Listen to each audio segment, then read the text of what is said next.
Thanks for tuning in today. I'm Dr. Nick, the Incrementalist. Join me as I seek out the small incremental changes being applied in other industries that we can learn from and that can be applied in healthcare. Can these changes bring immediate value, but also add up to the big improvements and revolution we need in healthcare? Come along with me to explore the possibilities. My innovative guests from around the globe have used small incremental improvements to achieve their moonshot. And this week, I'm delighted to welcome Dr. David Nash. He is the Dean Emeritus of Jefferson College of Population Health and a practicing internist. David, thanks for joining me. Great to be here. Thanks again. So we're talking how COVID crashed the system. I'm just going to say that's a great title. Thank you. Obviously, aware of the experiences, the challenges. You've put this all into a book, and I had a little bit of time to sort of review this, so I want to sort of focus on several things. But first of all, tell us about your personal experiences through this pandemic from the initial phases, if you would. Sure. So, Nick, great to be here. Great to be together face to face. Thank goodness we're able to do this. Yes, right? exactly. So let's just take a moment. Right. So, look, how COVID crashed the system. This is my labor of love, my guilt trip, my exorcism during the almost 3 years of the pandemic. I live in suburban Philadelphia. I've been a faculty member at Jefferson for more than 30 years.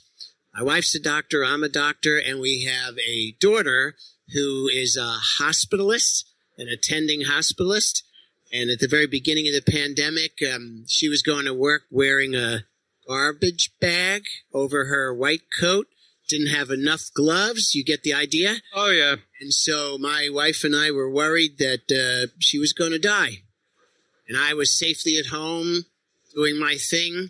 Charles Wolforth, my co-author, super good guy, science writer in Princeton, called me and said, you need to put a voice to your work. And I said, oh, man, I'm not sure I could do that, but Charles prevailed, and together, 18 months of work, another 6 months at the publisher, and here we are. And I'm thrilled to tell you that this book, which is not about COVID, the virus, but about what COVID did to the healthcare system and what opportunities we have to fix what's broken, was a very personal journey for me and for Charles, and as it turns out, for my family. So I think, to be fair, I think it did a number on all of us in a variety of ways. We all sort of experienced it in different forms. Obviously, and your image is not lost on me. I actually lived a little bit of that when I was doing some support work. And, a total travesty of a whole range of issues. Unbelievable. And yet, I just want to confirm, we are living in the United States of America, right? This is where this is coming from. Yes, it is. And so you hit it on the head, of course, Nick. So look, when Charles and I started the journey together, where do you even begin, right? When we started the book, 50,000 Americans had died. And you remember the outrage that was equal to the number of casualties in the Vietnam War, right? Right. So now we're at 1.3 million, more than any other country on a per capita basis in the world. And counting. And counting. It's roughly 3,000 deaths a week in the United States. So, look, let's make an analogy. September 11, 2001. 3,000 Americans die in 2 attacks, right? 20 plus years later, we're still taking our shoes off at the airport. We have a cabinet level secretary. We're still talking about it. We're still fighting terrorism. And now the current administration, for all kinds of good and bad reasons, has essentially disbanded the entire COVID apparatus at the White House level. Ashish Jha is going back to being dean at Brown Medical. Is he? Oh, I had not heard. Right. Wow. So, look, there's amazing. But the 3 things that Charles and I focused on, it's easy to think about. American individualism, American exceptionalism, and American federalism. Easy. Let's take it 1, 2, 3, right? Right. So, American individualism, look, we're still in the covered wagon heading out onto the getting to the Oregon Trail to see the Pacific Ocean, meaning, Can I just interrupt you for a second? Sure. Because I just watched one of the Yellowstone prequels, and I actually know what that means now. And oh my God, that's awful.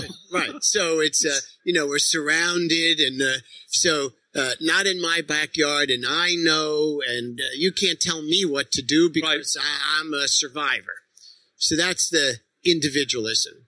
Exceptionalism was, hey, my unbelievably courageous doctor colleagues at Jefferson were on the phone with doctors in Italy pre-Christmas 22 because those Italian doctors were saying to us, hey, get ready. You have no idea how bad this thing is. Right. And American exceptionalism was, well, not invented here. I don't have to pay too much attention. Oh my God. And then federalism, you remember when governors were getting the National Guard to protect the ventilators at the Maryland airports? I do. Right. Or if you had a New York State license plate, you could get arrested driving into Rhode Island. That's right. Anybody remember?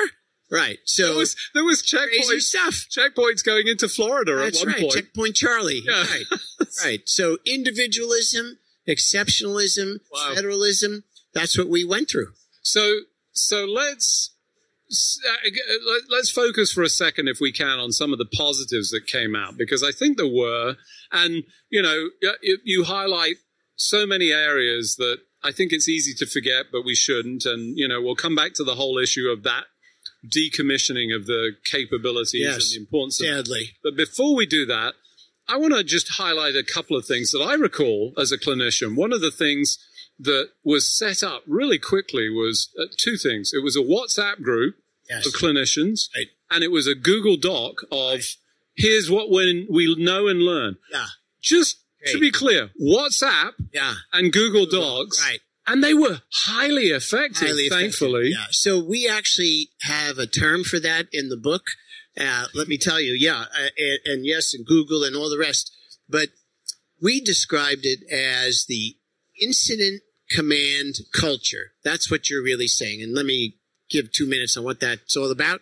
So every hospital that has Medicare paying patients and they're covered by Medicare has to have an incident command, INCE. An incident occurs, pandemic being a great example. So there's a whole structure that's stood up to handle the emergency. And there's protocols that every hospital in America, 200-bed community hospital, 800-bed Jefferson University Hospital, has an incident command. But what did that evolve into was some really powerful cultural change in our business. Specifically, the ability to say, hey, this disease is evolving on a daily basis. We want feedback from the people who are at the front lines. We want to know what's working and what's not. And then, here's the punchline, we're going to close the feedback loop with doctors, nurses, and pharmacists, and we're going to do it on a daily basis. And that, if we could perpetuate the incident command culture, that is, listen to the people who are on the front lines, it's a tenet of quality improvement, close the feedback loop, give doctors good information about what they could do better, and then get out of their way. That's what Google and WhatsApp were doing on a global scale, but at every hospital they had a little taste of that in the incident command culture. And we demonstrated that we could do it. We could make changes. We could create guidelines. Yes, we drove a lot of people crazy because science is messy. It is. Disease was messy. The virus didn't follow anybody's instructions, right? Well, and to be clear, we didn't understand it. We didn't understand it, and it was life-threatening. Right. And look, after the Second World War, a lot of historians coined the phrase, maybe you've heard it, Nick, when the dying stops, the forgetting begins, right? And I hope that we don't get to that stage. And one of the reasons that Charles and I wrote this book was to tackle the idea that when the dying stops, the forgetting begins. I'm not going to let that happen. No. And I think we all, especially doctors, nurses, pharmacists, especially people who are on the front lines, not me, but people like my daughter, they deserve to not be forgotten. Right. And what we went through. And then what are the implications for our great country? Look, just look around where we are today. At Vive is super exciting. We're the biggest business in America, right? Healthcare, we're 20% of the GDP. Nobody even comes close. The entire military-industrial complex is roughly 6 to 8%. We're 3 times that size. So we have an obligation, I think, to look in the mirror, see how we could do a better job. That's the thesis of how COVID crashed the system in a nutshell. So thinking back to some of the positives, so, move past the black garbage bags and, Right. the shortages. Scary. It was. And, it's certainly been the topic of a few conversations I've had subsequently. I think we remember certain specific things, like, as you described, the sort of protection of, there was armed guards around PPEs. Right. There was even Unbelievable. almost raids, I think, by That's governments right. That's on right. testing equipment. There were instances of National Guardsmen from opposing states facing each other at the airport. I mean, like the Civil War kind of insanity. To receive supplies. To receive supplies, right? Medical supplies, to be clear. Remember Governor Cuomo, right? He was a superstar every day on television, as opposed to other leaders on television, right? Let's not forget. Yes. So we learned a tremendous amount. I mean, I think, again, one of the silver linings that I would say about this was the incredible acceleration of science, our capacity in under 12 months, start to finish, from the point of identification to the point of a release of a viable, that's just unfair. Effective. A phenomenally effective vaccine. And let's give credit to 2 relatively obscure scientists working at the University of Pennsylvania, our arch rival at Jefferson, who that's very generous of you, had been told multiple times that they'd never get anywhere with that work, and that mRNA research was 20 years, I think, was a road with no end, and hopefully both of them are going to get the Nobel Prize one day. Let's hope so, right? I agree. They have deep Philadelphia roots, an amazing team, a guy and a gal. They had 20 years of work, right? Which, had we not had that, likelihood would be you and I would not be sitting here today having this conversation. And I think to amplify that point, it's about the basic science that we don't always know is going to work out. That's right. That is essential to the foundation of building all of those blocks that we managed. Another reason why you and I agree, science is messy. You don't know what's going to succeed and what's not. And the original clinical trials on both the Moderna and Pfizer vaccines were a home run, far better than they had ever expected. Right. Yeah. So I'm just going to say, from my perspective, a little bit of a downside to that was that it changed people's expectations and understandings of vaccines to, that's what I expect from a vaccine, which wasn't the norm. So for those of you just joining, I'm Dr. Nick, the Incrementalist. Today I'm delighted to be joined by Dr. David Nash. He is the founding Dean Emeritus for the Jefferson College of Population Health. We're just talking about his book, How COVID Crashed the System. Some of the positives that we saw and experienced, I think. Let's talk a little bit about the negatives and, some of the failures. I think the surprise. There are a lot of failures there. Oh, there was, to be clear, and, a million of them just in this country plus that we could talk about. But when you think about some of the things that we learned, we were a little bit slow in some instances to share or even understand some basic things. Airborne.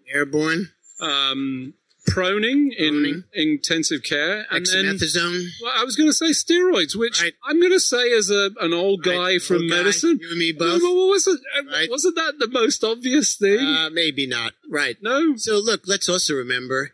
I mean, imagine if you were an intern or a resident at Elmhurst Hospital in Queens, Ground Zero, right? And you're an orthopedist in training or a psychiatrist in training, and now you're intubating patients one after another. They're dying in front of you. You're risking your life. I mean, we forget the intensity of it. And look, let's be straight for our listeners. The fact that it was in a hospital that served poor people of color, a good part of the country said, well, I'm going to look the other way. Let me tell you a story, Nick. I've been...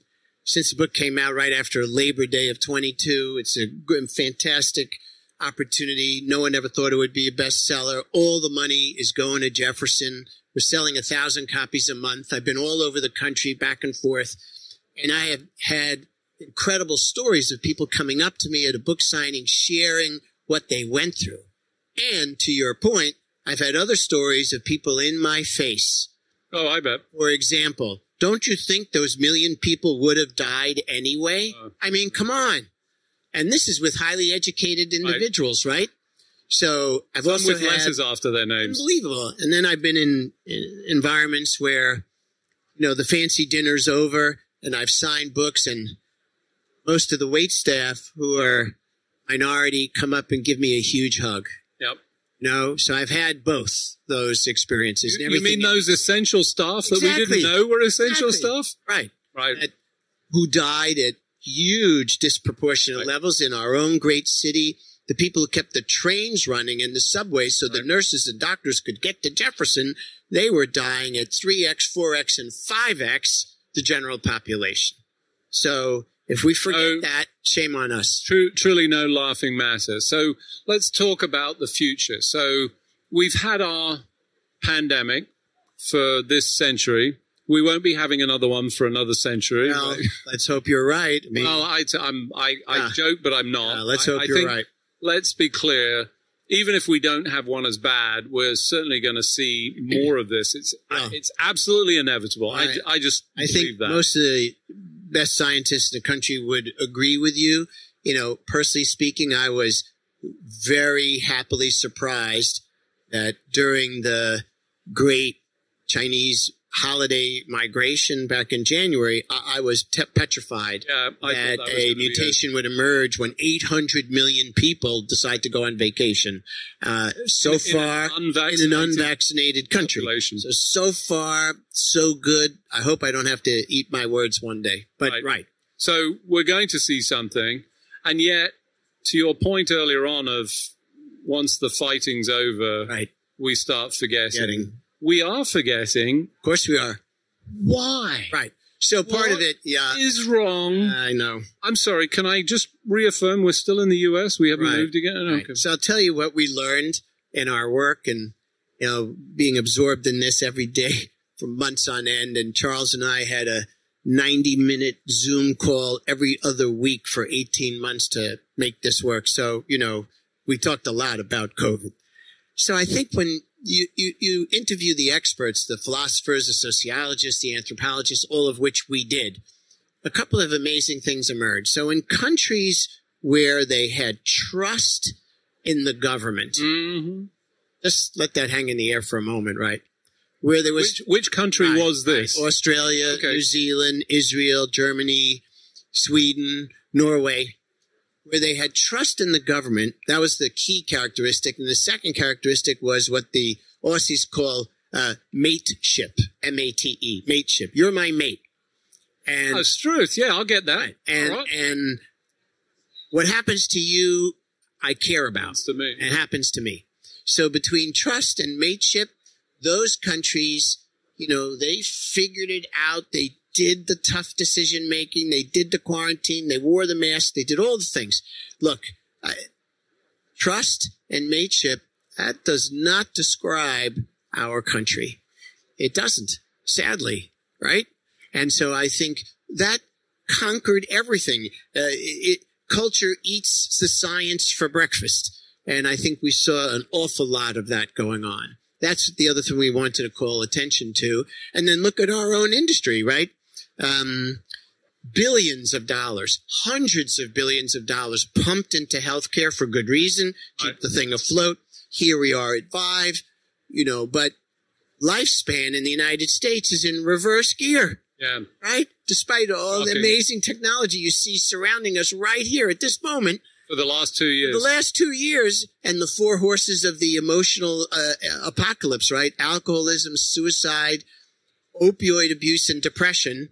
Pre-COVID, we're driving life expectancy in the reverse direction. Now you add isolation, domestic abuse, violence, lack of education, a whole generation of children trying to play catch-up ball, including my own grandchildren. Come on. So these are the forces that we have to contend with today. So all compounded by that particular pandemic. Absolutely. No absolutely. So, look, you're an expert. Let's be frank. This is your area of expertise in terms of management and dealing with population health. You set up the original training institution. Yes, first school of its kind in the country. Right. What does David do? Yeah. Well, it's a great question, Nick. So there's no waving of magic wand. No, there's no waving of magic wand. Look, I'm on the other side of the work mountain now, 33 years on the faculty and still counting. My goal is to get to 35 years of service. No single person is going to change the system, but if this book stimulates conversation for the current leaders to start to think differently and achieve what others have called the true north for our industry, which is, of course, improving health, right? That's our true north. Right. And sadly, we've lost sight of the core goal to improve health.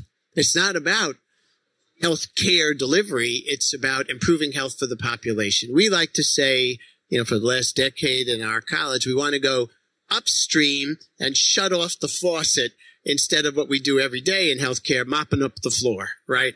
And I'm tired of mopping up the floor. That's a very expensive, ineffective, not safe way to run 20% of the GDP of the biggest economic engine in the world.